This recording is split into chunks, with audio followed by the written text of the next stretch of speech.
Velkommen til Filmz TV. I denne uge har den tredje, og måske endda også sidste del af Jackass-trilogien biografpremierer herhjemme. Som det eneste danske medie har vi været i Los Angeles for at tale med alle filmens vilde vovehalse, men før vi bringer vores helt eksklusive interviews, tager vi lige et lille kig på ugens nye premierefilm, det er blandt Jackass 3D. Io sono l'amore betyder på dansk, jeg er kærlighed, og alene den svulmende titel antyder, hvad vi her bliver vidne til. Et 2 timer langt grandios melodrama, fortalt i storladen stil, og med nok visuel power til at slå sokkerne af en farveblind. Luksuriøse syn fylder lærredet fra ende til anden, og vi fremvises overdådige malerier, landskaber, bygninger og anretninger, med intet stjæler dog opmærksomheden som Tilda Swinton i hovedrollen. Den blændende fortælling, der udspiller sig her, og den er smukt suppleret af fantastiske billeder, og kameratur så forbløffende, at de efterlader en stakåndet og fuld af forundring over, hvordan pokker de kunne lade sig gøre. Nogle vil måske irriteres af den begrænsede ydre handling, men på mange måder er den et frikvarter fra den indholdsløse buller og brag, der så ofte plager filmverdenen. Doug Limans Fair Game er en autentisk thriller om et ægtepar bestående af CIA-agenten Valerie Plame og den forhenværende diplomat Joe Wilson, som sættes på spidsen efter de har nægtet at blåstemple Bush-administrationens invasion af Irak. Som en ligefrem og velfortalt beretning er Fair Game elementært spændende, og til trods for at man nogenlunde ved, hvordan det hele ender, bliver man ikke desto mindre revet med. Filmen giver et ganske troværdigt indtryk ved ikke at tilføje alle mulige fiktive spændingselementer, og selvom man godt havde undværet nogle af de mest klichéfyldte replikker, så efterlader filmen altså et sobert indtryk. De store kunstfærdigheder findes ikke i Fair Game, som ikke desto mindre viser sig at være en medrivende og velfortalt thriller, der slutter på en relativt lykkelig tone, som dog ringer en lille smule falsk i forhold til begivenhederne. Det kan godt være, at tingene ordnede sig for parts ægteskab, men omstændighederne i Irak fik som bekendt en temmelig nedslående udgang. 4 stjerner. De skrigende vovehalse er tilbage i Jackass 3D, seriens tredje og måske endda også sidste del. Nøjagtigt ligesom de 2 forrige Jackass spillefilm og sågar den oprindelige tv-serie, har Jackass 3D intet plot. Filmen består i stedet af en lang række enkeltstående episoder, og de eneste røde tråde er den endeløse latter og de smertefulde skrål, som gennemsyrer filmens 94 minutter. De efterhånden halvgamle drengerøv går i flæsket på hinanden med en gejst, som får barrieren mellem det hvide lærred og biografpublikummet til at krakelere med et brag. Gutternes charme er simpelthen uimodståelig, og når Jackass 3D er bedst, føles den som en moderniseret udgave af de bedste slapstick-komedier fra stumfilmsæren. Personligt har jeg dog aldrig været den store fan af franchisens mere varmle indhold, altså de mange billeder af lort, tis og bræk. Men heldigvis er der en klar overvægt af morsomme momenter, og så fungerer filmen også forbavsende godt i 3D. Hvis Jackass 3D er seriens sidste del, så er det altså en værdig afslutning på flere års morsom anarki, både på flimmerkassen og i biografmørket. 4 stjerner. Og netop hvorfor filmen blev optaget i 3D, var et af vores allerførste spørgsmål, da Filmz TV mødte alle de veloplagte Jackass-gutter i Los Angeles. Well, first of all, I gotta ask, why do this kind of movie in 3D? The studio recommended it, and we resisted, and then we did some tests with it, and it didn't change the way we shot like we thought, and it was fun, and in hindsight, it's tailor-made for 3D. Yeah, the bottom line is we had to do it because someone had to do the dumbest, stupidest things you can with these really expensive 3D cameras. I know, they shoot all these big we're the people that scripted had movies. to do it, so it had to be done, and even the name. Jack, it's our third movie, 3D. You have to, in Hollywood, your third movie has to be 3D. That's a rule. But it's been 10 years since this whole Jackass project started, and when you watch the movie, especially like the end credits, you kind of get a sense that it's come full circle in a way. Is this the end of the Jackass journey? We don't make predictions anymore. We've made too many predictions in the past by saying, oh, this is the last film, this is the last film. Now we don't know. Yeah, I'd say we made it as if it's the last, but we made the other 2 movies as if they were the end. So, with Jackass, I don't think it's smart to look too far down in the future. You just take it one day at a time. Yeah. We don't know. We thought I thought the first one was the end. Yeah. I can't tell the future. I didn't even know 2014, part 4, and what will, I'm sure, come out 4D if they come out with that. I think it all comes down to how many people spend all their money on hookers and drugs, and then are like, I got this house now. Yeah. So let's do this again, guys, right? Yeah. Well, it was like It was the last Jackass thing when we did the TV show. Like, you know, then it was like, oh, that's over. That was fun. We'll never do that again. You know, for as far as Jackass went, like it's always over. Like every time we finish something. We've always thought we were finished. Every project we do it like it was our last. Right, and the truth is that when we started this, we were way too old to be doing it. Yeah. Oh yeah. We had a long career before that. But now that you got this movie trilogy, you got 3 movies now. Yeah, that's right. Yeah, the exactly. trilogy is here. The big question is, how does it compare to the old Star Wars trilogy and Lord of the Rings? I don't know. I didn't see that. Well, that was pretty good, man. Lord of the Rings was good, but come on. We're the best trilogy ever made. Yeah. Bro. Oh, Lord of the what? Are any of those movies in 3D? Do any of those movies have penises flying out of the screen? Yeah, they don't. And poop, pee, and barf. What are we up against? Jaws, Lord of the Rings. That's a trilogy? Crocodile Dundee.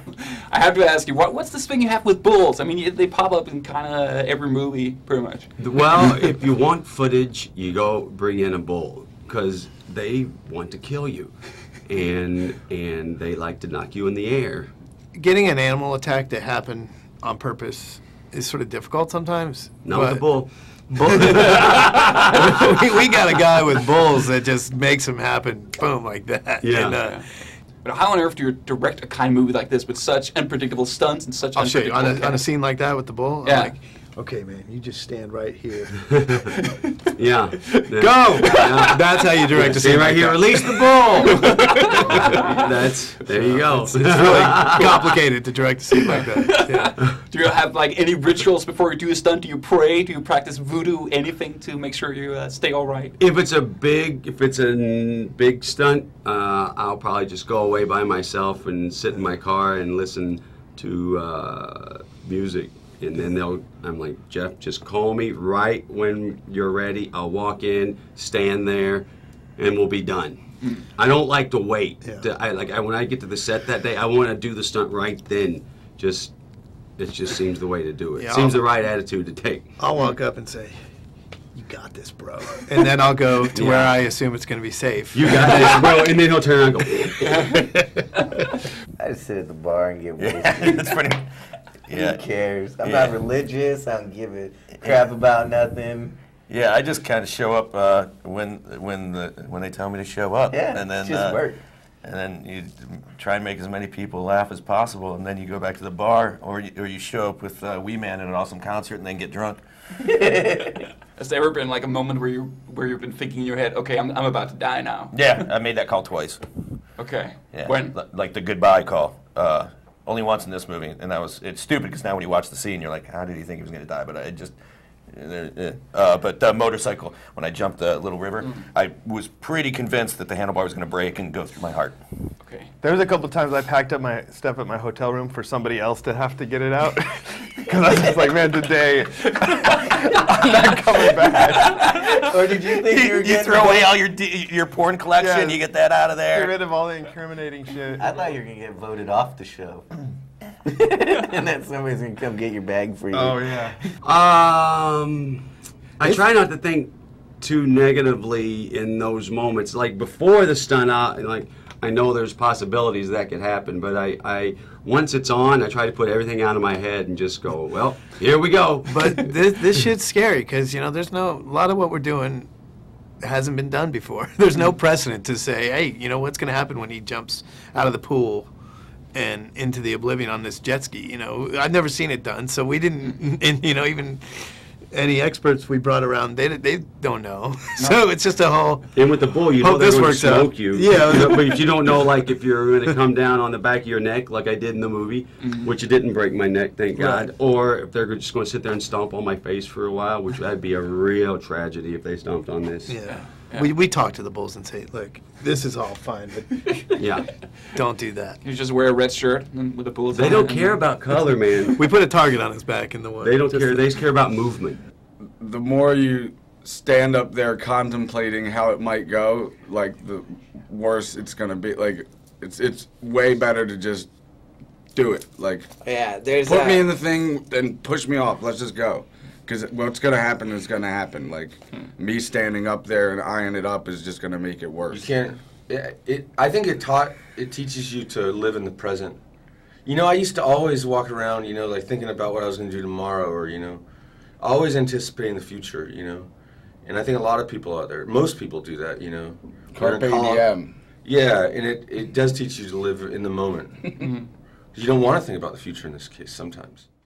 Så snart drengene hørte, at jeg kom fra Danmark, var det jo et meget sjovt at høre, at de alle havde besøgt vores lille land, og især var glad for et bestemt sted herhjemme. Christiania. Cristiano, is that what it's called? Love Denmark. Christiania, what's it called? Sure, yeah. Wait, that's where you shove the weed up your ass and Nah, you got in trouble. the weed was in my ass in Finland. Oh, no, sorry. Okay, Sweden. Yeah. You know what? This is what happened when we went to Denmark. We started in England, and we drove in a big circle from London to Russia and back. So we went under the ocean to France, then like Poland, Germany, Lithuania, Latvia, Russia, Finland, over the sea to Sweden, then to Denmark, and it was like 5 days we're in the car. So Chris and I, we had a competition to see who could masturbate and ejaculate the most times. But the car had to be full of dudes and moving. So and it wasn't like it is with women. It was good if you did it if you climaxed soon. Strictly out of just boredom from being in a car. That's the most boring thing I've ever done in my life. Well, yeah, but we wanted it to be on TV. We thought we were working, you know. Oh yeah, we totally thought, oh, this is some good material we're making. Yeah, like, and so I remember the first load that I ejaculated. Like I shot, like I was in the back seat and I was like right across the whole window. So I remember I woke up Knoxville. I said, hey Knoxville, in front. Yeah, Knoxville, film this, you know, on the window. I'm like, yeah, you know, and then we were furious when they didn't show that on television. And Knoxville didn't ride in that car anymore on the Cool. Det var alt, hvad vi havde på programmet i denne udgave af Filmz TV. I næste uge kigger vi blandt andet nærmere på Robert Rodriguez' seneste actionfilm, Machete. På gensyn. Husk selvfølgelig, at du kan læse endnu flere artikler og anmeldelser på hjemmesiden, som du også kan diskutere i vores omfattende online forum.